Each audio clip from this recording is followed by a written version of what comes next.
welcome back to those who were with us at the beginning. We had a little technical difficulty. Richard is now back with me, and we were finished off talking about Ramana Maharshi.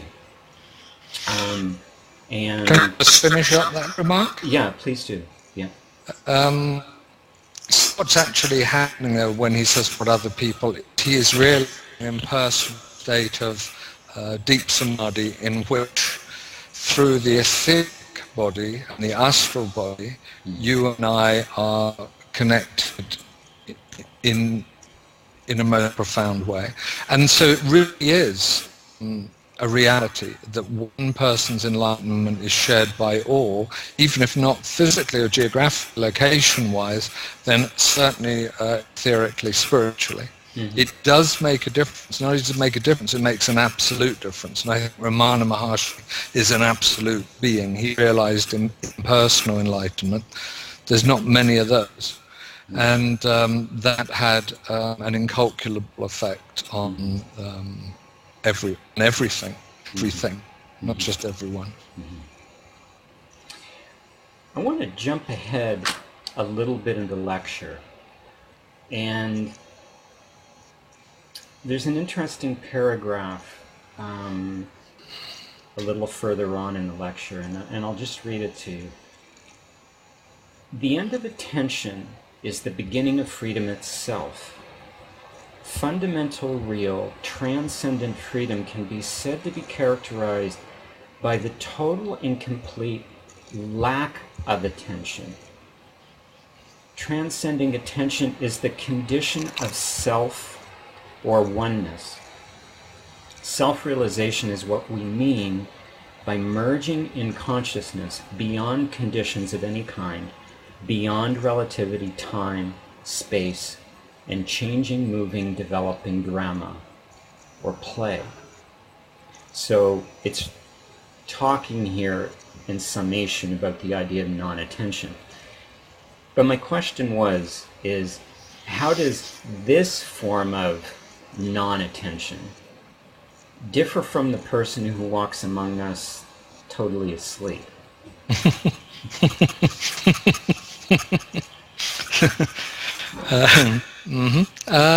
The person who walks amongst us, who is asleep, who's unable to give attention or practice awareness, is of course deluded. She is in an ignorant condition. They are practicing habit, they're non-responsive, they're merely reactive, they are moving, thinking, feeling from a very low level of the energy system. Mm-hmm.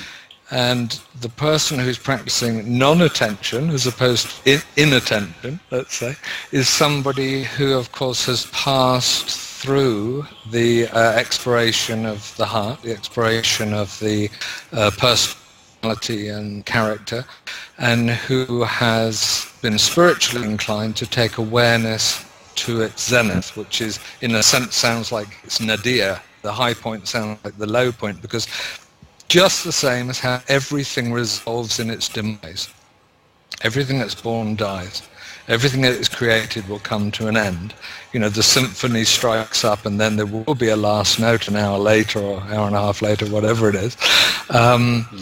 Awareness resolves in non-awareness or non-attention. And that is because self-realization is the understanding that there is no difference in consciousness, and therefore there can be nothing that can give attention to anything else.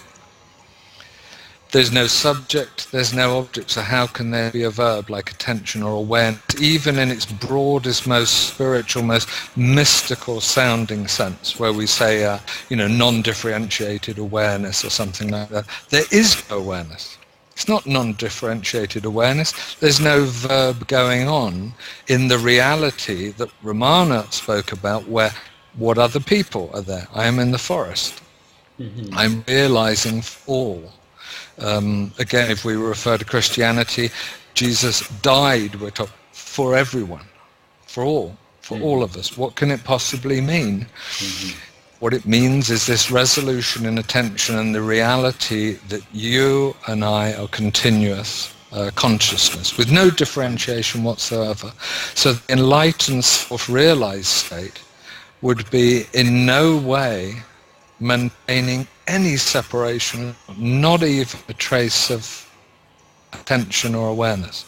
Because how can I attend something which isn't myself in the state of unity? Mm-hmm. There was an interesting point, and again, I'm going to jump ahead a little bit here in the lecture.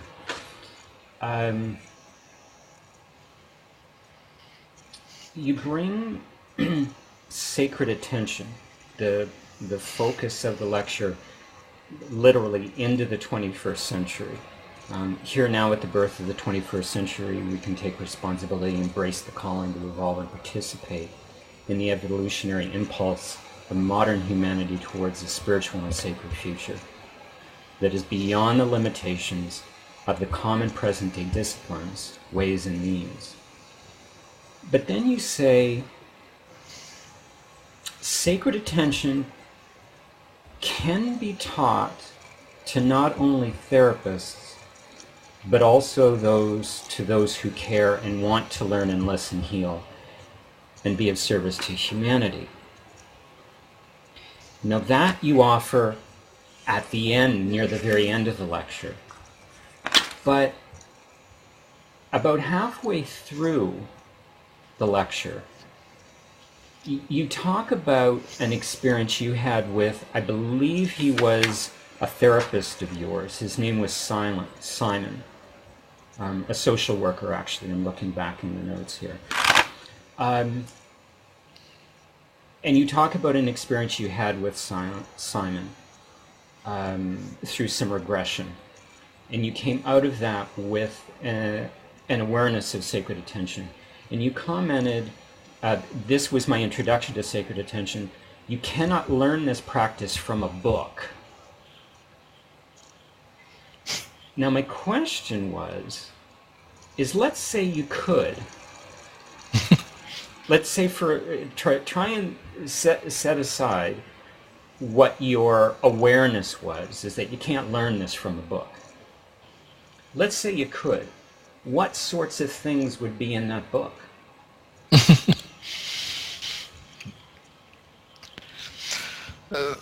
What we've just been talking about, there's no difference between you and I. I accept you absolutely, without judgment. I set my criticism and judgment to one side. When I see you, I only see myself. Nonetheless, I maintain human boundaries of separation to enable us to go beyond, which is the basic function of boundaries in any case. I am aware of not only the conscious appearance and communication, but also the unconscious communication and appearance of the being in front of me. In a sense, the person in front of you should be rather like sitting in front of a tree, or sitting in front of the ocean, or sitting and looking at a mountain. It's an entirely natural phenomenon. I see you, I communicate, and I am with you in the same way. It's a matter of being. I rest in my being to communicate and participate in sacred attention. It's something which is as natural to me as it is to you. I'm not second-guessing the next moment, ever. I am not thinking at all, because thinking is a form of control, and control is a form of separation. Separation is a form of anger, and that really is violence to the soul. And sacred attention is a soulful practice as well as a spiritual practice. So, I embrace what it is that's before me, and incidentally, not even itself separation, but always in context. And that context, of course, might be family or relationship or job or troubles or some pathology or all of the paraphernalia that any one individual comes with. But most of the time when I'm sitting with someone, I see them in context, rather like a picture. There's always a background, rather like a photograph. It's never a kind of Photoshop thing where you can chop this bit out or that bit out and shift it around. And neither, of course, do we, exist in that way. So see people in context and let that appearance of the spirit, which is arising in a temporary form just in this lifetime, touch you in all ways, not just in a distancing awareness, but touch you in all ways. Let the person speak to your heart, speak to your soul, speak to your energy, and pick up communications in all these different ways, you see. In the time I've known you, I've come to appreciate an intuitive aspect to you. Said another way, you're a very intuitive person. Does intuition have a role, come into play with sacred attention? Yeah, I mean, intuition is a sort of lowly spiritual talent. What that makes it a pretty useful, sometimes therapeutic talent. In other words, in the world of individuals and varied individuals that come to see you, come to see me, sometimes we pick up something about them. We very often push those things away. I learned not to do that. I just met enough people early on who were able to trust. And I thought, well, what's the harm in it, really? And let's just try that and let's use it. I have to say to therapists and counselors, and to myself as a therapist and a counsellor, it isn't always a lot of use, because knowing things about people, particularly in their unconscious, mostly you want to just keep stum. It's no earthly use to reveal it most of the time, and you certainly can't get a lot of mileage out of knowing more about someone than they know about themselves, in the sense of revealing it to them, because it usually won't bring them on in any shape or form. But you can hold what it is that you intuit and what's clear to you, and very often, in my case, a few months later or a year, two later, these things are affirmed.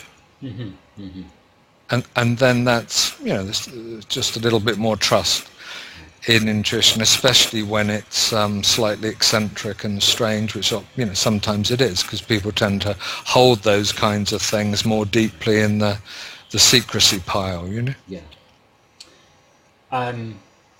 We have about 10 minutes left, and I'd like to use that time to talk about something that I know is at the core of your work of sacred attention therapy, and something, because of the influence of you and that work on myself, not only as someone who's going through therapy with you, but also in my practice. First, let me read a passage towards the end of the lecture. First stage awakening is what nearly everyone who has lifted an inner veil is presently involved in, and certainly it is where collectively humanity is at the present time. The tragedy is not awakening to this first stage of psychospiritual human development, is that the life you are leading is entirely governed, limited, and adjusted to the circumstances and learned behavior of childhood, the entire life. And I'm looking at my notes here, and I've noted that I've been asked by a number of people who have come to me if they have to go back and examine their early life experiences in order to heal. Some people are even as bold as to come right out and say, I don't want to have to go back over the painful past. And there's some modalities that actually reinforce that suggestion, that to go back over it will only give power to it. And one of the examples is neurolinguistic programming.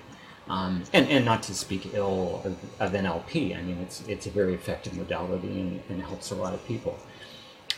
But only to point out that there's some modalities that actually support the idea that you don't actually want to go back. But going back and revisiting early childhood experiences is at the core of many therapy or psychotherapy approaches, and certainly is with sacred attention therapy. And so my question is it possible to transcend the early lessons of childhood without examining them? Is it possible to let go of all the childhood imprint without going back and examining them?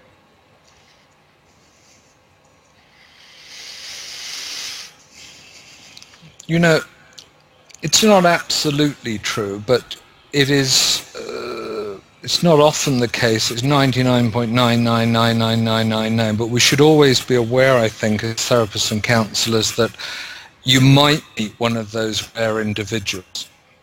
Now, there's a wonderful account in a conversation with Nisargadatta when he meets a young man who comes to see him who shows perfect surrender. I presume Nisargadatta knew what he was talking about at this point. And he has a brief interview with this kid who, I mean, I think the guy's 20 or 21, was young, maybe 19. And he pronounces him as he leaves, because Nisargadatta wasn't inclined to hang on to people. He is a rare one. So I think if we encounter a rare one, or it's always be prepared for the possibility.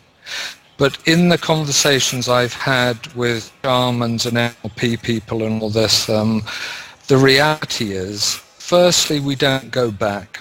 There is no going back, and we do not go back in any of the therapies, even analytical therapy. We deal with the emotional behavioral patterns that are sourced in the past that we're maintaining in the present. If it were just that we did back then, of course, we wouldn't need to go back in any shape or form, because they wouldn't presumably be active in the present. But the fact is that you and I would consider everyone who is listening to this, during the first 5 years of our lives, we refined a very sophisticated strategy for survival. It's still being lived. Everyone's still doing it. And it's not a partial strategy. You know, you're either in the combat zone or you ain't. Everyone thinks they're in the combat zone. Everyone thinks they're struggling for survival, even when they don't. Even when they think they're behaving spiritual practices or making some advances. It is just, they're still in the hand of God, and they're still in that little part which is the combat zone. If we didn't behave like children, we wouldn't need to do this. If somebody comes to see me, I have no interest at all in keeping them stuck in the old patterns. Of course not. It's the complete opposite. But does therapy and counselling, even sacred attention therapy, which is a progression on a lot of therapies, revitalize these emotional behavioral patterns and give them a lot of attention? Absolutely. If you don't give a lot of attention, just like any kid, you know, where are you going to want to be there? You give the child in the adult, along with these survival strategies, every bit of your attention. And why? To see that it's a pile of junk you don't need anymore. You seriously don't need it. You seriously don't need it because you're not living with your parents, and you're not living in the conditions where you have to hide your essence. And yes, you do have feelings, and you may express them now, and you don't have to hold on to them for fear of your life, etc., etc., etc. You know, all of these things. So it's not going back. It is very much being in the present. It's addressing the anachronism that I'm living as if I'm 3 years old or 4 years old. It's exploding it and exposing that as a lie. You don't have to do that. Then the next question is, if you can let that go, what could you do, you know, with your life? Now you have this gift of life, shall we say. And whether, let's not mention names, but the approaches that don't consider this necessary, in my experience and my view, I would love them to work. They don't work. They work temporarily. So they have a place. I mean, I'm being very general and broad now. I have respect for NLP, CBT, shamanism, and all of these things, but in terms of inner psychology, you will tend to find people have had a certain elative experience, and then they say when you meet them a few months down the line, or even days, or of course years down the line, I'm inclined to say, how has this changed your life? How has this transformed your life? And what you notice is, it hasn't. It hasn't. Whether it was a drug experience, some other kind of shamanistic experience, a CBT, 3-month set of therapy, some NLP experience, or some whatever the latest conference scheme in some hotel with 250 people being shouted at from a rostrum. It's the same thing. Did it transform your life? No. I did it so many months or years ago. Unfortunately, we're at a time in our culture when we need therapy long term, by which I mean it's more in the length of time, like 18 months, 2-3 years minimum, to overcome character and personality. I didn't make up rules. It's just how it is. I can't do it any quicker. If anybody else can, tell me, and we'll try and get together and find out. But it doesn't happen. It takes a long while, because mostly people who come to therapy and counselling are already in their late 30s, 40s, or maybe 50s, 60s, 70s, even 80s. Yeah. So they've been holding on for a long time. I'll only speak for myself, but came to you at probably my mid-40s. So it had taken me, let's keep the number simple, 45 years to get to this point where I realized I needed to change something. Now, hopefully it won't take me another 45 years, to get rid of it, but can I expect it to take me 4 sessions? Once it's taken me 45 years to get this, no, I share that analogy. Kind of like weight loss. If you're in your mid-30s and you find you're putting on, weight, and well, how long did it take you to put the weight on? Well, it's not going to take you that long to take it off, but you got to be patient with yourself here. That's it. It's a good analogy, because it's a burden. It is like a weight. Yeah. Once again, our time has quickly come to a close. And so in a fortnight, we'll continue with this lecture, Sacred Attention Part 2, and I look forward to it. Thank you. Thank you, Robert. Bye for now. For now. Bye-bye.